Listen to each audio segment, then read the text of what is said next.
और बड़ी खबर महाराष्ट्र के बीड से है, जहां योगी को धमकी देने वालों को जमानत मिल गई है। अशफाक और रफीक को जमानत मिली है। दोनों को कल ही आपको बता दें कि गिरफ्तार किया गया था। अशफाक ने भड़काऊ बयान दिया था। योगी को दफना देने की धमकी दी थी। रफीक ने कार्यक्रम का आयोजन किया था। आई लव मोहम्मद विवाद को लेकर यह कार्यक्रम आयोजित किया गया था।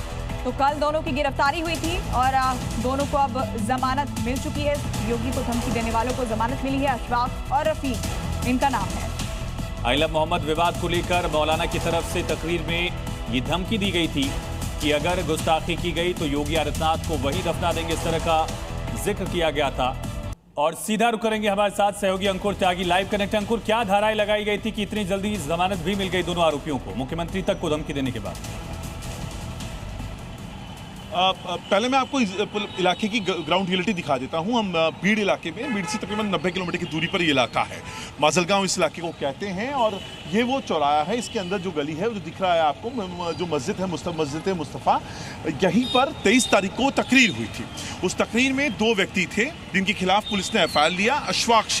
अशफाक शेख जिन्होंने तकरीर करी, और दूसरा व्यक्ति था रफीक तंबोली जो कि ऑर्गेनाइजर थे इस पूरी की पूरी गैदरिंग के। और जो सामने आप देख रहे हैं आई लव मोहम्मद, ये वही कैंपेन है जिसको लेकर पूरा ये मजमा बुलाया गया था। और अब फिलहाल इस पूरे मजमे की वजह से जो लॉ एंड ऑर्डर की सिचुएशन क्रिएट हुई और जिस तरह से धमकी दी, उस मामले में पुलिस ने FIR ली। FIR लेने के बाद उन दोनों जो आरोपी हैं अशफाक और रफीक तंबोली, दोनों को कोर्ट में पेश किया गया और वहाँ से उनको जमानत भी मिल गई है।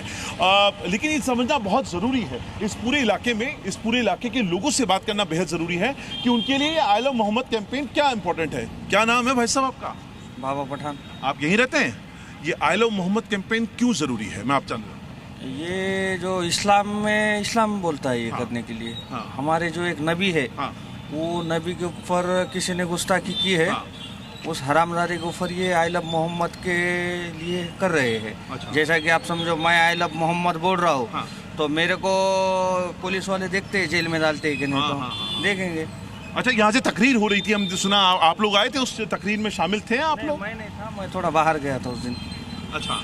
उस दिन यहाँ पर नहीं था मैं, माजलगांव में। तो ये तकरीर में शामिल होने के लिए कुछ आप लोगों को मतलब कैसे पता चला कि व्हाट्सएप से मैसेज आ रहे थे या कैसे? नहीं आ रहे थे। जैसा कि अभी ऑनलाइन इंस्टाग्राम, फेसबुक, व्हाट्सएप पे क्या करते हैं, अपने को कुछ जैसा सभा करना रहता है, वो तारीख डिक्लेयर करते हैं। उस हिसाब से वो एक तारीख डिक्लेयर हुआ था, तो हमारे सभी मुस्लिम भाइयों को ये बताया। मस्जिदों में भी नमाज के बाद आप लोगों को कहा गया कि इकट्ठे हों, बात करें?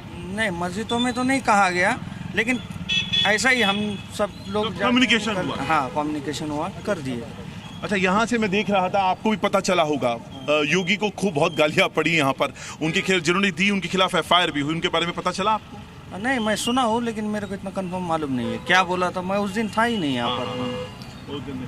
ये कितना इम्पोर्टेंट कैंपेन है? आपका नाम क्या है? वाजिद भाई, कितना इम्पोर्टेंट कैंपेन है आप लोग के चला रहे हैं आई लव मोहम्मद? मैं यहाँ देख रहा हूँ, क्यों जरूरी है आपके लिए? जरूरी है ना?